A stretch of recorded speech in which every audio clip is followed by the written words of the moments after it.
Hello, Dr. Yu. I'm Chen Siyun Peter. I'm presenting Concerto in E flat major for alto saxophone and string quartet OP 109 by Alexander Grasinov in 1934. The concerto in E flat major for alto saxophone and string quartet string orchestra OP 109 was written by Alexander Grasinov in 1934. The piece lasts about 40 minutes and is played without pause. It is deeply rooted in Romanticism and has been the standard repertoire for alto saxophone. Saxophone was invented in 1840s. It was still a fairly new and unfamiliar instrument, and it was considered a middle class instrument that time.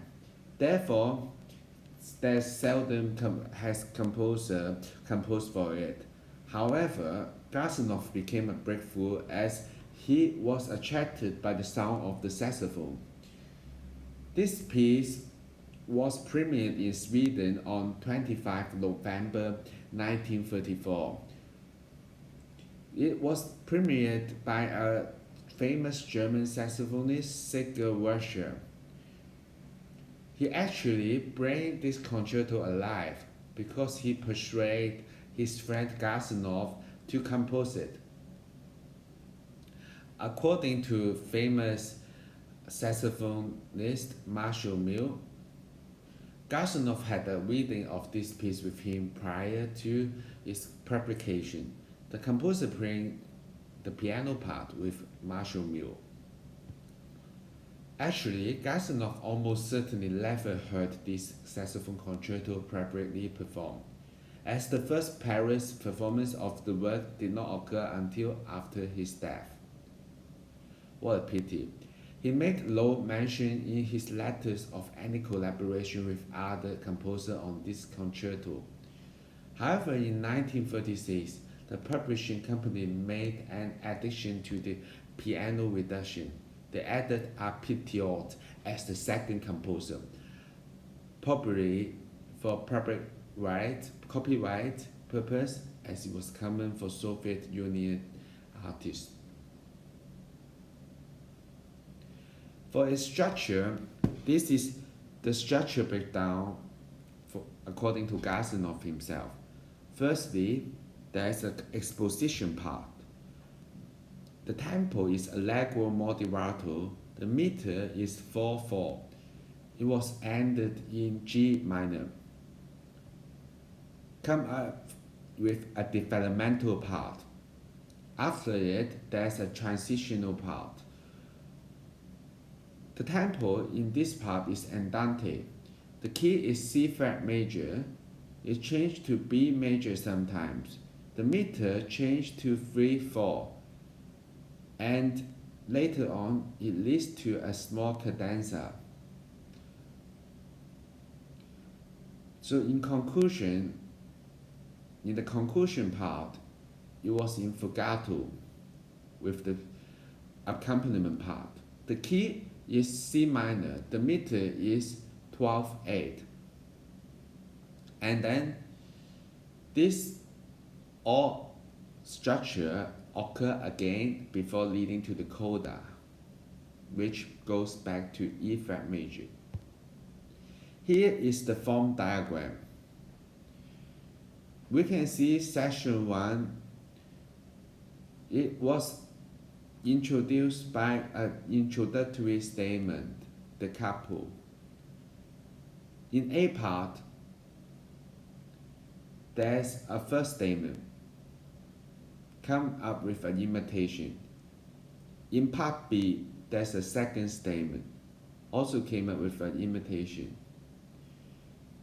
After that, there's an introductory statement and transition. Later, it came up with part C. The first statement came again. And then it came up with a rhapsodic imitation. Later on, it came up with section 2. Section 2 start with a second statement followed by a rhapsodic imitation. And came up with a cadenza, transition, fugata, recapitulation of the previous. Section 3 is a recapitulation of the previous structure and format. Believe I will explain further. So,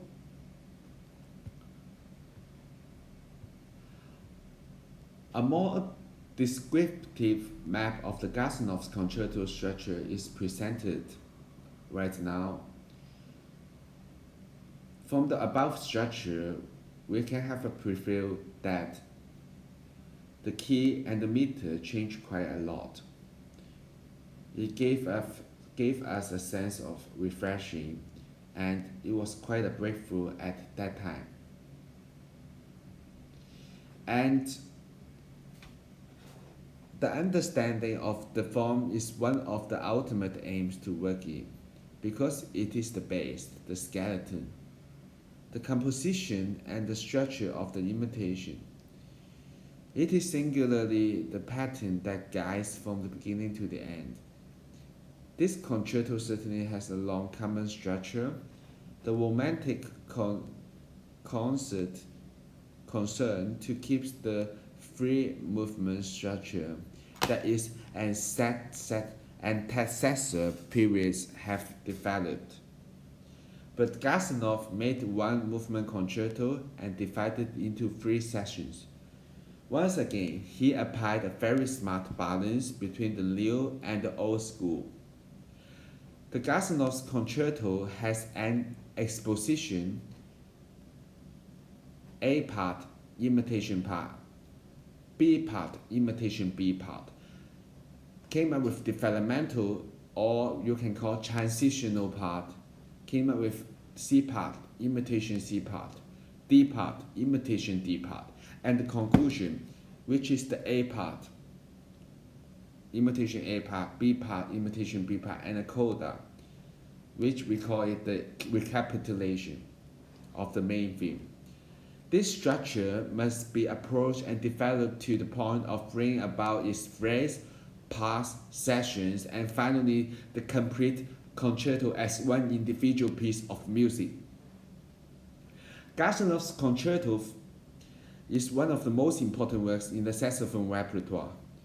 It is frequently performed and is a highly standard requirement in saxophone's world. The material contained in my research will provide saxophonists with a single source which addresses the following: the circumstances relating to the genuineness of Gasanov's work, a brief but clear structural analysis. I would like to present and to get to know the harmony, the style, and the form and structure of this piece.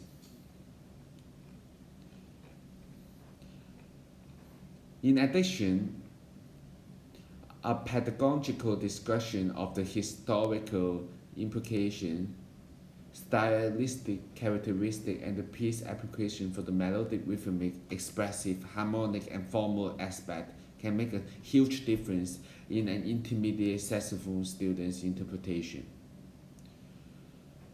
In my personal opinion, studying the format and the key of a piece helps students to practice and to get to know when we are having rehearsal with our accompanies. Gasanov did make a breakthrough by grouping the 3 movements into one. And this is the end of my presentation.